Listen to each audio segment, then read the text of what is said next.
This video is sponsored by Anime Remix. Check out our stores in Buford and Alpharetta for all your anime shopping pleasure. Yo. Oh, hell no. Hey.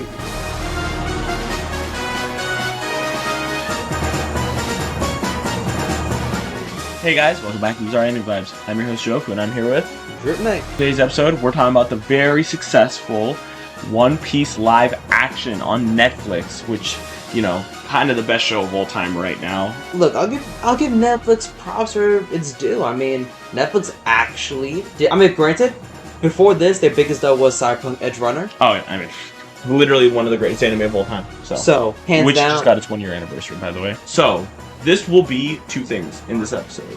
Yeah. This will be, one, our thoughts on the live action, but also we're going to go through and try to find some of the Easter eggs that you guys may have missed while watching it as a second-time viewing for us. Yeah, seeing how we have a One Piece encyclopedia, being our boy Jofu, and being me, the one-time viewer who just generally has some thoughts about the One Piece live action, how I feel about it, and how I do enjoy it as a show, but I do have some negatives about it, and of course positive overall. And then All right, let's dive into it. Already? So right here, we can see a lot of different ships, right? But if you actually look to the left here, you can see Mihawk's ship, the coffin. It's right there. Really? But you can see a ton of ships. I believe that's Shanks' ship right there, the Red Force, but I might be mistaken. That is Mihawk's ship. That's Mihawk's ship right there. Oh, and they hide that head there, the bounty number. How do they hide it? I didn't even see. They just made it enlarged. Enlarged too much to the point where you can't even see it. All right, so there's theories that this man right here is Dragon, as he wears the green cloak that we see Dragon wear in Log. But also the fact that it's 22 years ago. But more specifically, because it's after watching the late episodes, we can say for sure Dragon never showed up. However, it was revealed before the show the actor who was going to play Dragon, which also a lot of people pointed out looks nothing like Dragon, or even though it's not, you know, live actions, they can have their way with this. The guy who plays Dragon doesn't really look like Luffy's, Dragon. the Dragon or Luffy's, like, he father. Related to him at all. Whereas Dragon and Luffy have some similarities. You mean Garp and Luffy have some? Garp and Luffy do, and so I would say Dragon and Luffy look a little close. I guess, I mean, they're never going to show what the mother looks like, obviously. Not anytime soon, but the point if is... If Oda won't show it then. Because they revealed who Dragon's actor was, and Dragon never showed up, I can imagine that he was a stand-in actor for season 1. And this is the guy here who's wearing the cloak. It was just for the cloak to wear. But that is supposed to be Dragon. So here we see a ton of people in the crowd. So this character right here, oh, the controversy she has caused. And Little Shanks. Do you know who she is? Not at all. It's not confirmed. This is all theories and a lot of, like, stuff behind it. It is possible that she is, in fact, one of your favorite characters in the series. My favorite characters are Kiji and Crocodile. And it's definitely one of those two. It is theorized that she is Crocodile. And the reason why we go off this is because, if you remember in Impel Down, when Crocodile met up with Luffy, Ivankov was there. And this started off the crack theory known as Croco Mom, which is the theory that Crocodile is Luffy's mom. Which is... It's one of those theories, like the Minority Hunter Zoro, where there's so much evidence for it. It's just okay. Look, insane. Minority Hunter Zoro is it's facts. Yeah, that is a fact. But like, it's the same thing where like there's so much evidence for it. It's not as much, but so the reason why is because obviously Ivankov said he knows a secret from Crocodile's past. Yes. And Crocodile gets like flustered every time. What can Ivankov do? Change someone's gem. Here. We see a ton of characters, right? Dofi, Buggy, Mihawk, Crocodile, and Gekko. But notice the only character whose face we don't see is Crocodile. That's Crocodile? Mm-hmm. That's Crocodile for sure, with the cigarette and the hair. Oh, that was like long hair. It's Crocodile. Oh. For sure. It's confirmed. Okay. Also, slight manga spoilers for One Piece. If you notice, these three characters right here. And are working together. Cross Guild.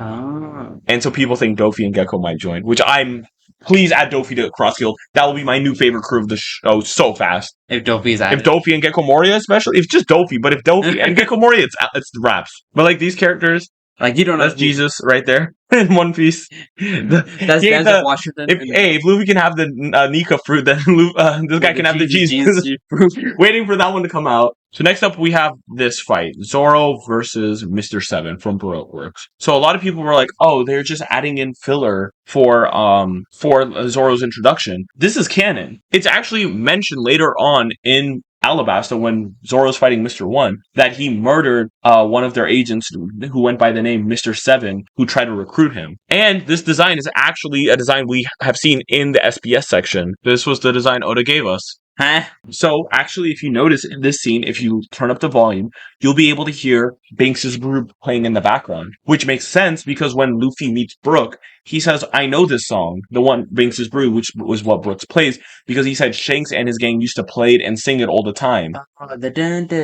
Yeah, Banks' Brew. And so in the background of the scene, they have an instrumental version of it playing, showing the canonicity of... Wait, I don't get it. In Banks' Brew, I thought it was only for one for one crew. It wasn't for like every. It's a song all pirates sing across the ocean. Oh, every pirate Yes. sings, but they're famous for it. Well, Well, no, that's the one Brooks- we got Brook- introduced to. Yeah, that's when we found out about the song. But I guess it's been over it's a very popular empire. song. Yeah. Here we can see Nami getting robbed.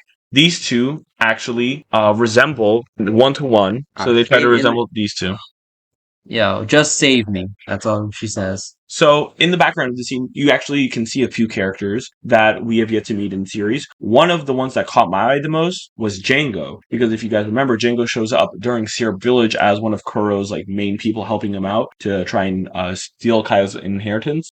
So they must have hired an actor. I mean he's right there, but they didn't use him in the actual arc, which makes me question They when didn't will use he him at show all, up if did they? he shows up. They didn't show him at all, right? Except this one's seen on his poster, so it makes me question if he'll show up and That's if so the when. easiest paycheck of my life. Hey, a win is a win. I have to cosplay this character, take one picture in front of a green screen, and that's my easy. A win is a win. Okay, what's the reference here?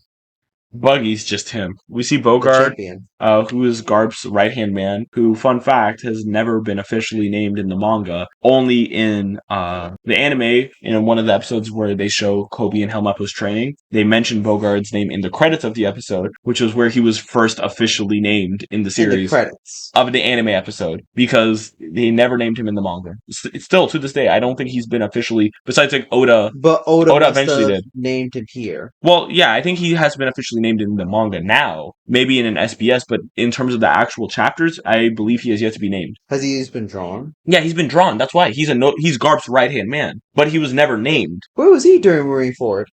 Where was he during a lot? But yeah, he was there during Kobe and Helmeppo's training. Yo, if he was there, he wouldn't let Luffy pass. Garp, you forgot Garp didn't let anyone pass besides Luffy. Remember Marco? When he flew right up there? Yeah! In Orange Town, in the live action, they change it up a bit to whereas we don't really get the same arc. Whereas Buggy's like destroying the town and we see the Chocho and all of them trying to fight and protect the little shop. Here, after Luffy and them save the day, we see Chow Chow, and obviously that is him right there. Since he doesn't play a notable arc, they still reference him with this little cameo of a dog that runs up to the mayor. So if you look here, you can actually see in Kaio's forest a lot of some of the, what is it called? Hedges that or the bushes that are cut up to be like animals. Some of them resemble the like fused animals we see on the island with Gaimon in the anime. This is Panda Man. Oh, him. So Baratier is an Easter egg hell because the portraits in the background are all of future locations. So this one right here is of Whiskey Peak. Really? How far is Whiskey Peak? That's the arc right after the Laboon. So that's gonna be like that's definitely season 2 territory. Yep, we're going there season 2. But if you see, Whiskey Peak is an island with that's giant when cactuses. that's when Zoro submits himself as Mhm. the man. Okay. What about Usopp's outfit? What's that reference to? That Usopp's captain outfit might be a reference to his original design. How he was Captain Usopp? Huh. So here we can see a pirate that we do not know of if you've seen the original One Piece. But he's actually a reference to Oda's original series Romance Dawn, the one-shot he submitted for One Piece. Easily the best decision that the live action Kick made. him out. Easy paycheck though. Imagine, no. I feel bad for him though. Imagine you get told you're going to be Don Krieg and you're like, I'm going to be the villain of this whole arc just to be fodder. Just to be Mihawk fodder. Okay, no, but for an introduction, yeah, I'm not gonna lie, that's genius. Right. They literally show him splitting a man in two as Mihawk's introduction. Okay, I don't know if they split him in two, but he did split a ship in two, and that's Mihawk's introduction. Mm-hmm. So in this scene, it's actually added from I believe, from the anime and manga, which is a really good scene for foreshadowing because it shows Nami gambling with the other fishmen and showing that they take their money very seriously, which it adds more believability to why Nami believes Arlong that if she makes the 1 million or 100 million berries, That bring her back to the he village, will- because he says, "Oh, well, one thing about fishermen, we don't joke about money," and it shows that it's true until it's not, until because she beats them and they pay up. You see yep. I can't believe One Piece is not getting canceled for this. what? They just tortured a child. What type of cruel show are you into? The one that you watched and enjoyed. I watched it. Overall thoughts on live action is that I think with Nami, Luffy, and Zoro's character, well, specifically Zoro and Nami, they really nailed it out of the park. I feel like some of the lines with Luffy is a bit struggling. It doesn't feel like Luffy at times with some of the stuff he says, but also this is season 1. There's always time to change that and adapt. Of course, you're stuck with the and character. with Sanji and Usopp, they didn't feel like they got their moments that they deserve. Usopp literally did nothing in the final battle against Kuro in his own arc. Sanji literally did nothing in his That Kuro fight was short. That was a very that was a short fight, but they didn't do anything with Usopp, which felt kind of underwhelming. Like, he could have at least done something where Zoro fought. They emphasized Zoro again fighting the other two, where it could have been like Zoro is about to get slashed in the back by one of them, and Usopp snipes the person down or something. And also, the one thing Usopp's good at, which is sniping, he fails at in the live action because when they try to set up the cannon, he drops the cannonballs and fumbles everything. And so it felt like what? And so when they asked him to join at the end, it kind of felt like, where's this coming from? like why would It's like, oh, the story says we have to add you to the crew instead of him earning the spot like he did in the original with Sanji. Question. In the anime, when was it the part when Usopp had that duel? It's him and Zoro. It's like Django. They're going after Django, and Zoro's running up to Django, and Django's like, "Oh, I'll kill her before you can get near me." And he's like, "I'm not trying to get near you." And he cuts a branch that was blocking Usopp's shot, and then Usopp takes the final shot on Django. And that's you see that Usopp is a really good. Yeah, he's a good sniper. No, I'm talking, but specifically the duel I was talking about was the fact that when the anime only duel, when he dueled this father's. That's in daughter. Logtown, which is next arc. Oh, okay. The next season, and even then, we don't know if we'll get time for that. But also, the other thing with Sanji's characters, I feel like they took away a lot of the charm with Sanji. First of all, he didn't get his fight against Jin for obvious reasons, because they completely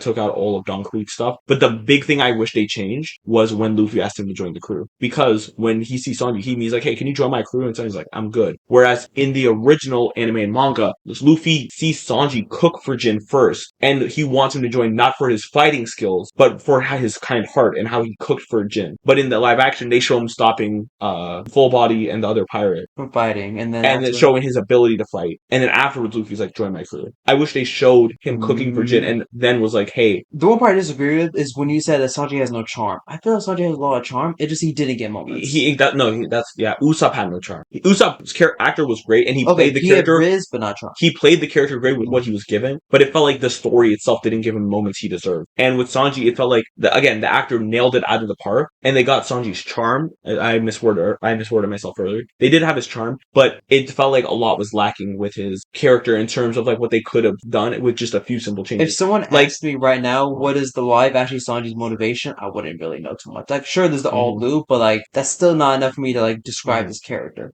Yeah, I feel like there's a lot lacking with Usopp and Sanji that I'm hoping they get later on with season 2, 3, and 4. Because remember, Sanji is the MVP pre-time skip. He is the Deus Ex Machina. But Alabasta, he's going to be Skypiea. Oh, Skypiea. He has his moment, great moment. You Absolutely. forgot he destroyed Enaru's ship. That's the reason why. I thought it was because the Enru moment of like, hey, thanks for the light. What did he do right before that? Remember when Usopp and Sanji, they went up, Usopp got there first and had the whole gag with Enaru? Because he's like, wait, Sanji's not here? Because during that time, Sanji went and destroyed the ship from the inside. So that way when he got to the roof, even if he lost, which he knew he was going to because he can't touch Enaru can't get away. Because Enaru was trying to fly away right then and there. Oh, but you can't fly away. And that's what led Luffy the chance to get back up and defeat him. Sanji literally is the reason why Nami didn't get kidnapped. Because he was going to kidnap Nami? Well, Usopp saved, remember? Sanji kicked them off and then thanks for the light. Well, I guess that's going to be season 3. So He saved Nami. I'm saying that Sanji's the MVP of pre-time skip. He saved Nami and Usopp in that moment and stopped Enaru from getting away. And then, what is it, Water 7? You forgot that, when they were trying to escape Ennie's lobby. First of all, Sanji snuck onto the ship or the train with Robin. You're right. And And fought his way King. one against everyone, basically. Well, Frankie and Sniper King were there, but he fought against everyone helping, and he snuck on before anything. Then on Ennie's lobby, when they were trying to escape, the doors were going to shut. Who destroyed the gears? Sanji. Remember they were like, we can't even if to marry. Alright, I'll admit, yes, Sanji. Thriller Bark, Sanji, even though pre-time skip, yes, he does. Thriller Bark, I don't think we need to go through all. Last thing. Okay. Last two things. Thriller Bark, he's the one who saved Nami. Granted, they butchered his character in Thriller Bark, but he did save Nami. And last but not least, I want this devil fruit so I can see invisible girl. But last but not least, which ruined his character. But last but not least, the whole thing with Duval. Duval, the guy who had the wanted poster that looked like Sanji, the guy who looked. You're right. Guess what? Who protected the Thousand Sunny for 2 years besides Duval and Kuma? But if Duval wasn't there, so Sanji's correlation led to the ship also. Look, I'm just wondering now how the live action is going to do Duval. Like, there's so many questions of like if how we even get there. There's so.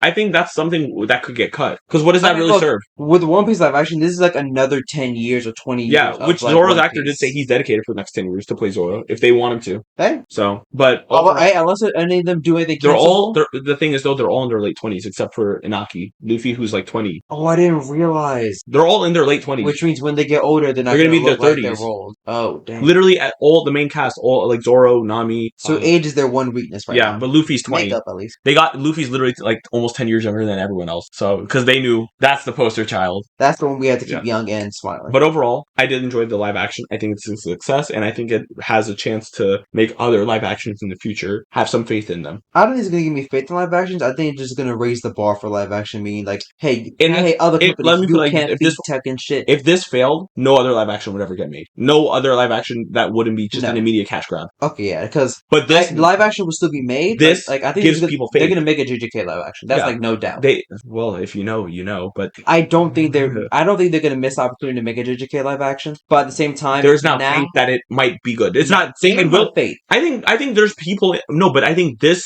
successful live action has given people some level of faith. It sets the people who make a live action a bar to reach that they actually have to. You don't. So you're telling me if they announce a new live action for let's say JJK, you wouldn't have any faith it's going to be good anymore. I still have faith. I think that's a very rare opinion. I think that I'm not saying it will be good. I'm saying I have faith that it could be good because of this. Because it now shows. Unless I saw JJK having the same support at like the One Piece live action, where the creator went in and even gave his own delegated approval on the. I mean, that's fair, but I'm saying if this failed, no one ever would have faith in live actions again. Because this was the one that needed to succeed. Because this one succeeded and it showed that it can be possible. I'm not saying I have like, if a JJK was announced, I'd be like, it's going to be perfect. But I now have some level of faith. Whereas if this failed, I would have no faith in anything. The word succeed is still a little too high. I think the One Piece live action? No, One Piece live action succeeded, but I do not think it absolutely is world changing. Have you seen the numbers? Numbers aside. No. I'm talking about. You can't say numbers aside after talking about success. Numbers are success. They equate to success. My main objective, my main point is going down to the fact like Breaking Bad is a big example here. I'm using in my mind. Okay. Or Stranger Things. Okay. Or this is literally better than, or it has higher numbers than Stranger Things. Okay. As a person, what do you say? Which one you enjoyed more? The One Piece live action. More than Stranger Things. More than Breaking Bad. More than Squid Games. Not more than Breaking Bad, but Squid Games. Yeah, the live action. I'm just saying. Wait. I'm just trying to gesture it. It got a season 2 already confirmed, and yes, maybe you don't like it as much because you already knew the original story. So think about all the moments that they had in live. I just put it with the fact that like compared to other shows, there are some moments of the show where I like a good show to me is a show where I can be sucked in and really feel like I do not want to leave watching the show. There have been moments in the live action where I watch it and I'm like, I can't take this seriously. Because you know what it originally looked like or what they were going for. Immediately when Garp showed up, like everything went. I don't remember pre-time skip that well. I remember the basic core beats of like. Do you remember Nothing Happened? Yes. Do you remember not Nothing? I'm sorry. Do you remember Luffy Help Me? Yes. Do you remember Shanks conquers hocking the giant fish and saving Luffy? Yes. Do you remember Luffy versus Arlong? Zoro versus Mihawk? If you remember these key moments that were I also remember like Sanji fighting the octopus dude. Never happened. I'm also remembering. So what you're telling me is you do remember pre-time skip and you were big moments. But I'm saying you're remembering pre-time skip, which means you're going into this with a mindset of what it originally was supposed to be. And despite whether we want or not, we're going to compare it to the original. Whether we we say we're not. The only thing I really fully will admit that I compared it to was the the Zoro Mihawk fight. That one was a But I'm saying, you're saying, but you just did. You said, oh, look at this one. It didn't have Sanji versus Chu. No, I just said that because you were telling me about the big moments that I remember. Though that's a moment that I remember. I'm not using that as a comparison of like if I enjoyed the show or not. I'm just saying like there have been moments in the live action show that sucked me away, and I just didn't, and I couldn't take the show. Like, of course, this is not really a show that you're supposed to take seriously. I just couldn't really get too much invested in some of the moments, and that's my personal opinion on that. I feel like going into a live action of an adapted series that you've already seen, it's not going to hit the same as going in blind. Do you think One Piece is wait? Do you think One Piece is an incredible story? Not the live action, not just One Piece as a whole. Yes. So you don't think people experiencing that for the first time in a format, because keep in mind, the main reason why people are experiencing One Piece for the first time is because the reason why people are experiencing One Piece.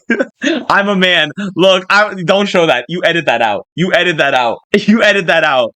I will literally go to your house and beat you the fuck up. You edit that out. I'll punch you in the gut right now. You edit that out. You gonna edit that out? Can I just block? No, you edit it out. None of that. I will tell everyone you were racist. I'm a man like no one else. You edit that out. Iwa. Edit that out. Kill yourself. Okay, I'm done. I'm just gonna walk away. Okay. Are you done? I'm done. Let's go. Let's wrap up the episode. I'm trying to, but you keep. Okay, let's go. I'm ready. To You're gonna edit that out? Yeah, I'll send it to you though. But like, I'll send you like an email. But I am gonna edit out the actual YouTube podcast. Don't. Anyway, though, we give our final thoughts and we wrap it up. Or you already gave your final thought. My final thought is already kind of like. No, because I'm trying to say this. You said it was not successful. Or no, you're saying that numbers and success are two different things. This series was in the top 10 in 93 different countries. In 46 of those, it was number one. I think it went up to 72 afterwards. And it amassed 8. When was this made? Because if this was like less than a week in, you have 906. This was a week into it. I have a question. 140 million hours viewed in less than a week. For number one in 40, it went up to like 72. Number one, and you're saying that it was not world changing. I personally, opinion wise, your mother showed up on your mother's recommended. There's so many people I know for the first time who they're literally saying, "Oh, my parents are check that one." I have so many friends who will say they will never touch One Piece. Who are like, "Oh, I'm obsessed with the live action. Don't tell me spoilers for the future. I want to know. I don't." Also, want to know I actually know people from I went to barbershop and I talked about it with a guy who addressed my anime shirt. He talked about the One Piece live action in a negative light. Okay, I didn't say that. What is it called? But people have seen it. People are watching it, right? He only watched the one episode and then he quit. Is he an anime fan? Yes.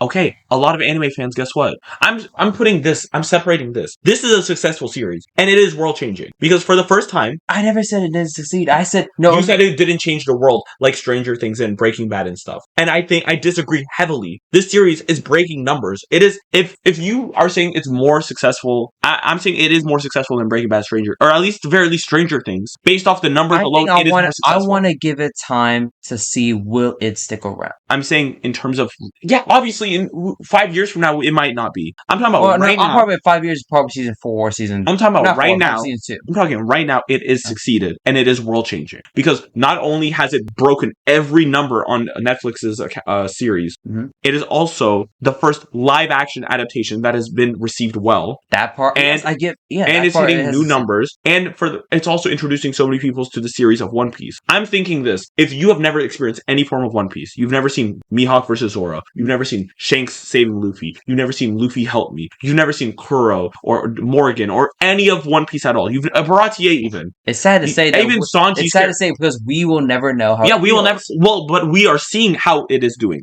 If you had never experienced any form of One Piece and you watched a live action, so do you have a friend that genuinely actually watched One Piece live action first before ever even discovering One Piece? Yes. What was their opinion? Their opinion is, how did they describe their opinion is they had a brother who's so they knew of One Piece. They knew like what the characters looked like. That's it. All right. Does that count? They don't know any of the moment. They don't know anything besides who they could. If you show them a picture of who Luffy was, they'll be like, "That's Luffy. That's Zoro." That's probably it though. You sure? They've never, because every time I tried to talk to them in One Piece, they tune me out. They're 20. Okay. And what was the opinion? They watched the live action action. Mhm. And let me put it like this. I was talking to them about One Piece stuff yesterday on the phone, and they told me to wait, you can't talk to me about One Piece anymore. I said, why? I like the live action, and I don't want to get spoiled for the future in case they adapt it. Okay, that's enough to say that he likes She? it. Oh, she likes it. No, she loves it. She's obsessed with it. She's literally she's talking about the actors. She's telling me all about the series. She's like, let's talk about So the she live likes action. to the point, but she doesn't want to watch or read the manga. She doesn't want to ever touch a 1,000+ chapter series. She said that herself. Plus, she likes live action more at this point. She likes. So why would she start something? She new? likes it more because she never experienced the anime, nor has she ever experienced. She enjoyed the manga. live action. She liked One Piece. She said she's a One Piece fan now. More only live action, but she's a One Piece fan. Okay, and she like didn't have any complaints or something. No, Or it's not a perfect show, but as someone who whenever she was literally like, it's fine. I enjoy it. I love it, and I want season 2. I can't wait. okay, I'm saying we will never get experience, but we're literally seeing results. The numbers should tell you the results. Of course, we'll never experience that. So we have to look at the numbers. We have to see other people and people who have never experienced One Piece as a whole are loving it. but that just sounds like a casual point of view. Not casual. It just sounds like a casual response to a show that they enjoyed. Yeah. Nothing world changing. Yeah, when one person says that. But when a lot of people around the world are, that is called a successful series around the world. You don't have to use the word successful on me. I've said Okay, it has succeeded. I never said Then let me be like this. If hundreds, if not thousands, millions of people are talking about it around the world, okay, then it is world changing. If it like the thing about Netflix and how many people use Netflix, if it is think about how many people talk about Stranger Things. Think about how many people like Breaking Bad, specifically after 2020 where it blew up. Think about all that. Now process this. One Piece is doing better in terms of numbers, and more people have seen One Piece than Stranger Things. More people have seen One. Okay, what do you define as world change? No, the actual word. Because in my eyes, something that affects the world. No, okay, something that changes the world, right? Affects changes, yeah. Affects changes. Put out there. Okay, when I think Typically, world change definition. Yes, of course. Which means my question is, what does the One Piece live action accomplish and or do differently than other shows? Not just live action shows. Okay, I'm going to say. One, it is an adaptation of an anime, which Breaking Bad and Stranger Things can't say they are. An adaptation of anything. I mean, could you really say that? What about, it starts with Throne, like Game of Thrones? Yeah, that's an adaptation of a book. Let me put it like this. It's a successful adaptation of a manga, which is yet to be done. That's one thing it changes, right? Yes. It is the first series where we're able to see you can admit a wacky, unrealistic world adapted to live action. Whereas Stranger Things, Breaking Bad takes place in reality. Yes. Stranger Things has sci-fi elements to it, but the whole world isn't. One Piece is live action is able to. It has completely original sets, like Baratie, has completely new species and worlds. Other series have those too, Yes. but for One Piece, for the main character to be made of rubber and stuff, and for it to adapt so fluidly where it doesn't feel off, especially if you have no source material to go off of. I don't think I count that as a point. I count that as more as a bias point. Okay, I'm saying it's another thing it does well. That one, I'll give you that as well, but more I'll count that as a bias point because going into it, I know you were like, if you ever heard of 5 years ago, if you heard of One Piece live action, I think honestly, I think the Luffy, some of them don't look good, but I'm saying imagine you have never experienced what Luffy looks like or fights like. Yeah, 5 years and you ago, see that for the first time? We ever I know 5 years ago we probably made jokes in high school about One Piece live action. It's oh, thank God they never do this. And now we have. So I'm saying one, it does well compared to other series. It also has such an entertaining story. There's a reason why One Piece is the number one sold manga in the world. It's because the story.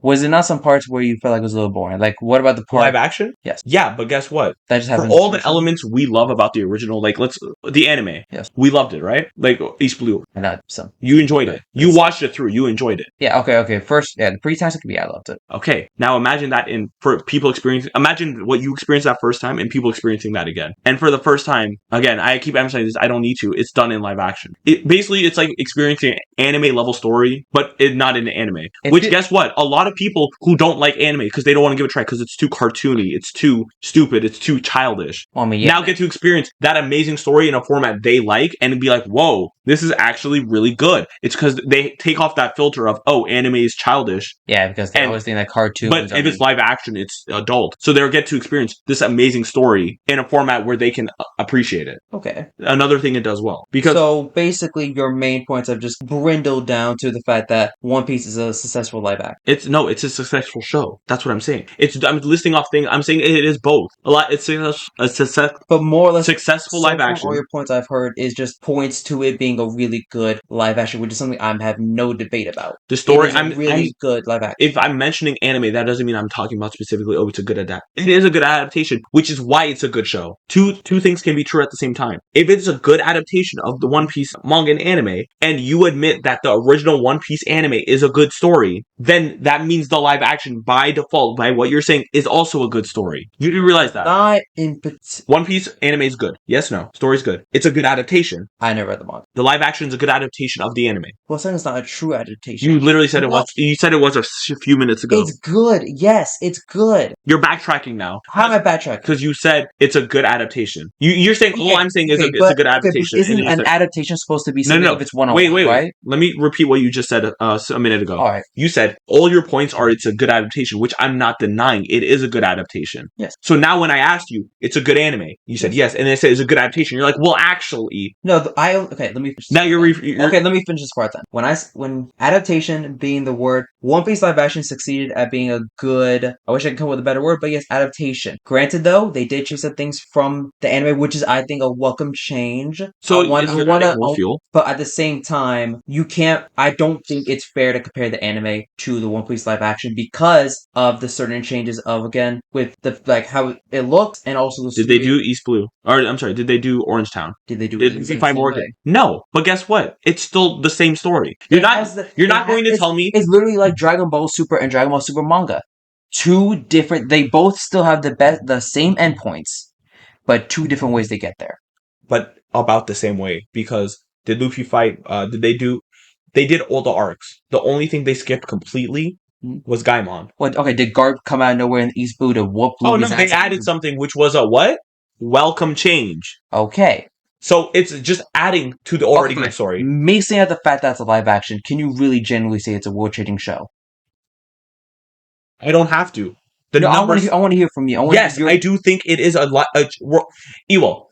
From now on, for the rest of the world, even if it fails in the future, when you mention Breaking Bad, Stranger Things, Wednesday, One Piece is in those conversations now. Wednesday? I thought Wednesday people didn't like it. It got the numbers. When you mention Stranger Things, One Piece, with how much people talk about Stranger Things, understand One Piece was more successful now. Think about that. Think about how big Stranger Things is. Think about the fandom it has. And think about how hardcore and how much they've rewatched that series. Well, One Piece has now officially done better than that. Also, I kind of remember how many people fell off from Stranger Things for season 3. Yeah, and people came right back for season 4. Think about how big that is. You can't say, oh, how it fell off when it's still it was a number one show.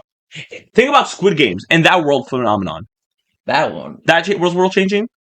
The One Piece live action is doing better than Squid Games. You know why you're not experiencing as big of a culture shock? Because you were already into One Piece in some way. I think I'm not, because maybe I'm just not on the internet as much to see. I mean, that too. The outcry of but I'm saying, people love. Think about how many people talk about Squid Games. Mm-hmm. More people are talking about One Piece. Why you don't experience that is because you already knew what One Piece was. So think about the shock people got from watching Squid Games for the first time. That's what a lot of the world is experiencing for the first time, but with One Piece. But I generally just want to hear why this is the reasons what makes the One Piece story is so good. The One Piece story is the story of One Piece. Okay, fine. Describe to me what makes One Piece a good show then. It's the adventureness, the characters, the story itself, the villains, everything. Luffy as a main character is you admitted he's one of the greatest main characters, and following his charm, right? Yes, he's a really good MC, yes. So I'm saying following that is already amazing. And now you get amazing characters like Zoro. You get amazing characters like Nami. You get to see Usopp and Sanji, even though if they weren't as good as they were in the original, they're still great characters. Yeah, because I know Nami, Usopp, Nami, Luffy, and Buggy, Shanks, Mihawk. Those three are even done amazing in the live action. One Piece. Why is One Piece amazing? It's a big cast of characters. It's an amazing story. I thought it's big moments. I thought One Piece is successful due to the fact of their moments The and world B, building. the fact of like the world building, which yes. is later on, but also the characters. So, which right now they haven't really dipped their toe. Yeah, just dipping their toes. But I'm into saying, the work. why is One Piece successful? Okay. It's not. Those are the two: the world building and the characters. Okay. But there's more to it. The story itself is one of the most amazing I've ever read in terms of like what is the One Piece, what is the Will of D, the mystery behind it. So you would say the show is above Fullmetal Alchemist? Yes, easily. Okay. Easily. Okay. That's not even a question for me. Let's put it like this: the amazing characters, which we got to see. Why is the show? Let me break it down like this: the amazing characters we got to see: Luffy, Zoro, Nami, Usopp, Sanji, Buggy, Shanks, Mihawk, Arlong, Garp, Kobe, Helmeppo, even who got a bit of a character development in that first season. That's 7 amazing characters, and there's more. Like in the individual arcs, Kaya, Zeph. Like I'm saying, there's so many amazing characters, and they're all lovable to some extent. The villains, that you hate them, and that's what you're supposed to do. The characters like Zeph and Kaya, the side characters in the arcs, they're amazing. There's no reason to hate them really. The main cast, amazing. So the characters already amazing. Okay. Can we agree? The only part, like I would say, is like there are certain things like I wish I kind of had. More. It's not perfect, but they're enjoyable characters. That's what I'm saying. I didn't really enjoy Arlong as a villain. That's fair. I think originally Arlong is better. I actually enjoyed Garp more as a villain. Yeah. Than I did Arlong. I will say Arlong just felt like Garp was the one built up the whole time. I will say this: Arlong was done better in the original. That is not debate. Yeah, no, I can. But I'm saying I think Arlong was still a threat, beating up Luffy on Baratier, and then finding out why Nami had beef with him, and then finding out he betrayed her. A character can have threatening presence, but still not be entertaining. I think he's the best villain. No, like not like his beatdown not be that entertaining. Yeah, but he was still. Thrilling. I mean, we knew what happened, but keep in mind, Luffy dropped a building on him. That's kind of entertaining to watch if you've never seen that or knew it was going to happen. You thought maybe Luffy. This whole time, Luffy's been like punching people and stuff. Mm-hmm. This time, Luffy drops a whole building on a guy. I just wish Arlong had more of a, I guess. No, yeah, I think they didn't handle Arlong perfectly and how like his final beatdown was. But also, what were you expecting? Luffy, because to be fair, I was expecting Arlong to be kind of. To be fair, they did do exactly what happened in the manga in terms of when they were in that room. Oh no, the room was like 1-to-1 creation, and I loved it. But I'm saying they could have done more. Okay, loved it. Probably they replaced Arlong's like whole thing in Arlong Park with him showing up back in Buggy's tent and all that, like this looming threat. I even enjoyed more Buggy as a villain. Oh, Buggy's the best villain. Buggy stole the show. He's my favorite character in live action. He won. Yes, the actor carried Buggy himself. My point is, even characters who aren't supposed to be. But how was the final villain of season 1? The final villain was Garp. He fought Garp after Arlong. Oh. Okay. And that was a decent, even though it wasn't like a full on fight. It was a good resolution to how Luffy handled that. Garp accepted it and said, okay, whatever, and it makes sense because they're family. Yeah. So the main, I feel like you're thinking the main villain was Arlong. Arlong was the villain built up. So Nami's character, because they had to cut Arlong's like time in Arlong Park for the series to flow as well as they did. Mm-hmm. But they made up for it by making Garp the final villain of season 1. Villain in quotations. The final opposing enemy for Luffy. Final, threat, whatever, yeah. So for me, I think it was handled well. Okay, but like if you get to build like kind of like in a 1 through 5 order of all the villains, Arlong is last for me. I even enjoyed the cat guy more than... Shit, you're right. This is how I put it. Buggy's number 1. Yes. Garp's number 2. Yes. Kuro's number 3. Yes. Actually, no. Yeah. Mihawk, maybe he's 3 or 4. Kuro and Mihawk go back and forth. And Mihawk did more, yeah. Then it's probably Arlong, and then Alvida and Don Krieg. Because Don Krieg... Exactly. No, but I'm saying if you want to compare it to the original, then he was a villain of the arc. Okay, no, fuck the original. We're talking about now. He didn't so you want to talk about the threats of each arc? Okay. I'm not. No. You want in the live action? I'm talking about. You want to talk about it? Okay. So it's Alvida. Okay. It's Morgan's, which you didn't even mention. It's fucking Kuro. Accent Morgan. It's Kuro. It's what is it? Mihawk. Yeah. Arlong, and Garp. And Buggy, obviously. And Buggy. That's 7 villains. I do not think Arlong was the worst. Not when you have Alvida, not when you have Morgan. I'm sorry. Mihawk, Morgan. Garp, and Buggy are better. I won't lie. Kuro, I enjoyed the Morgan fight. I enjoyed the Morgan fight more than I did Arlong. yeah, but as a villain, As a villain, touche. I think Arlong was a better villain than Morgan's because there was stakes. Nami's whole thing. Yeah. I think the only thing I think that can go back and forth is Kuro and Arlong. I put them as like somewhat close to each other because Kuro, they made his And Mihawk is above that? Yeah. Okay. No, the top 3 is Garp, Buggy, and Mihawk in whatever order. Okay. But I'm saying the 2 after that, I think is Kuro and Arlong, and can go back and forth because Kuro was a threat, but also I will never get over how stupid of a plan that was. Meanwhile, Arlong was an actual threat to Luffy. Let me put it like this: Kuro, they actually built up throughout 2 episodes. Yes. Arlong was poorly built up, but made up for it in the sense of like his being actually evil, and like what he did to Nami, the trauma effect. By using the flashback effect, they made people more sympathetic. Think about it like this: if you've never seen One Piece, what would be more enjoyable?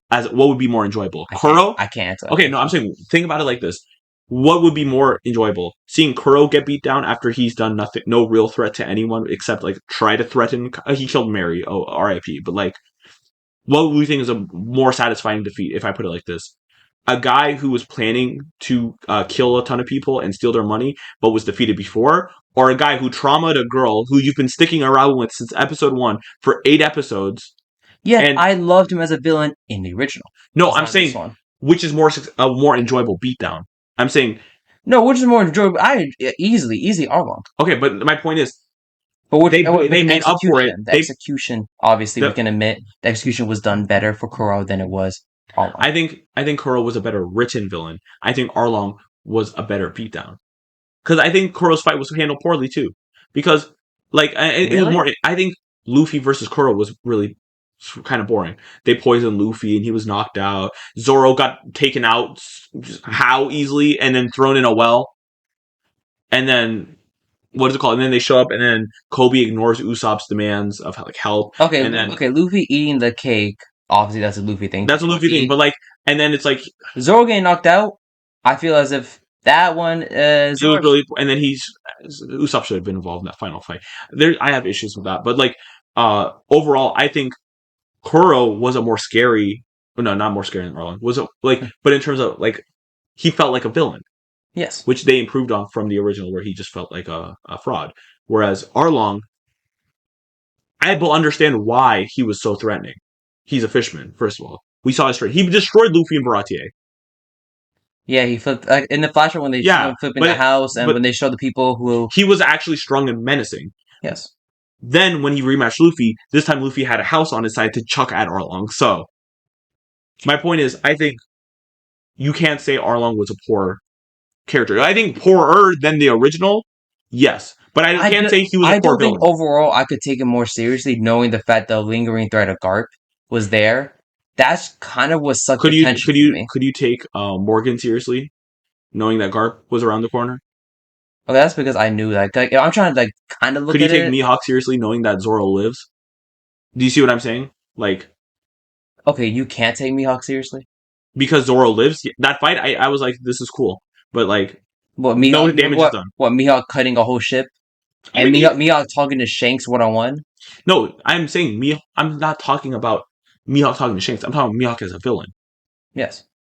I could take him as a distant or what is it called, opponent, but I can't take him as a villain seriously here. Especially when he's not taking it seriously. How am I supposed to take Mihawk seriously when he's not taking it seriously?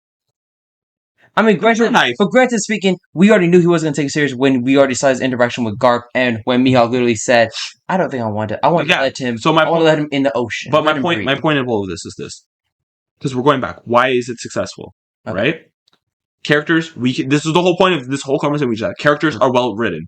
Can we agree? They're enjoyable to watch. Every character, or just some characters? A lot of the characters.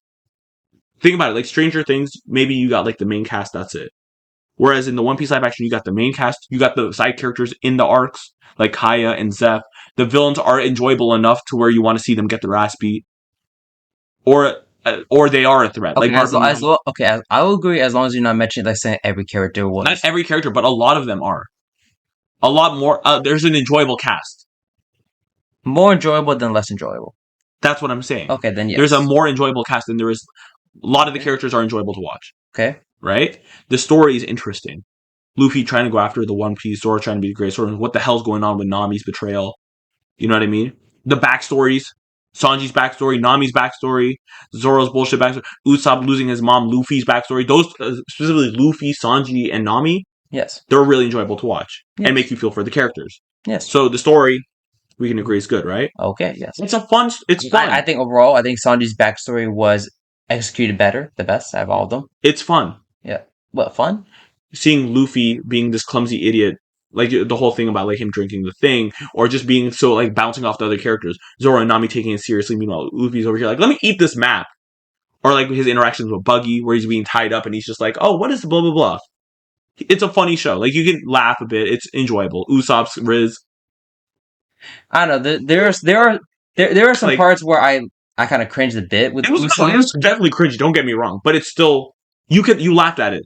I laughed more when I saw Usopp's muscle, and I said, "Oh my god, he's the strongest It's funny crew." Though. It's funny, but that's when he took off his shirt. That's also just meta jokes to me. I'm like, okay, but damn, I didn't know he was that. There's funny stuff. There's funny stuff in the show, like Nami's reaction to everything. I don't think they're funny. The flag. Imagine again. We can't imagine, but seeing the flag for the first time.